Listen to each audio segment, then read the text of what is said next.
Hello, I trust that you are having a good time and you are walking in victory and overcoming and being hopeful about your life.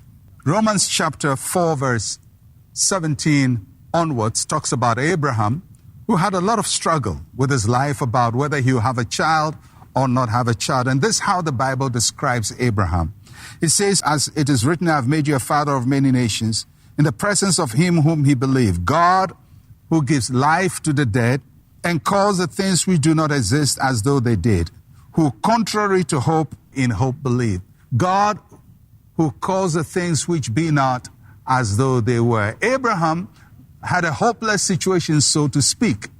The Bible says that his body was dead and the womb of his wife was dead. Now, if you were a couple in your 70s, 80s, 90s, the man is described as dead, the woman's womb is dead, and still you want to have a child. Everybody would think you are mentally not sound up there. It's a hopeless situation. But the Bible says that when there was no hope, Abraham created hope.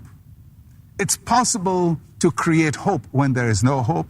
It's calling the things which be not as though they were. It's declaring something which is not your present reality. Maybe now you are locked down, but you can declare freedom. You can declare that you will overcome. You can declare that you'll be the head and not the tail.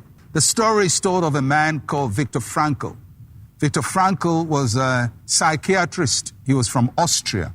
But during the Second World War, he was imprisoned in a Nazi concentration camp. And he was dehumanized in so many ways. But he survived. And he told the world why he survived. And this is something Viktor Frankl said.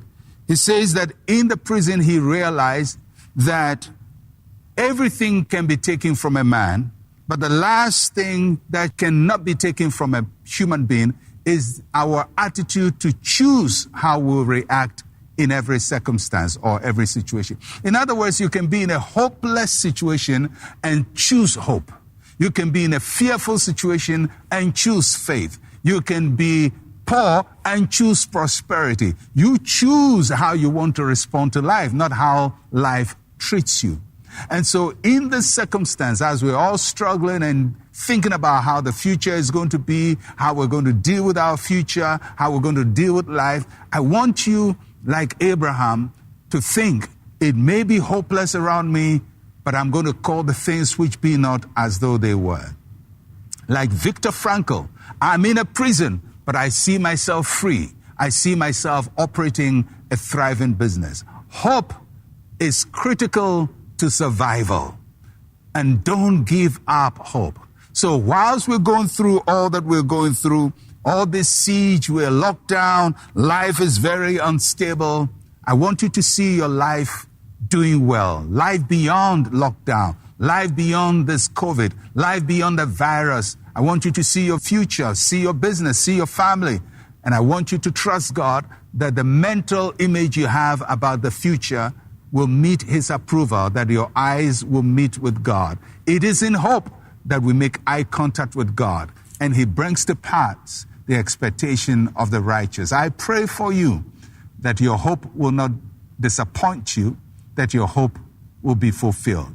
I'll see you again. I'm Pastor Mensa Otabil. Shalom, peace, and life to you.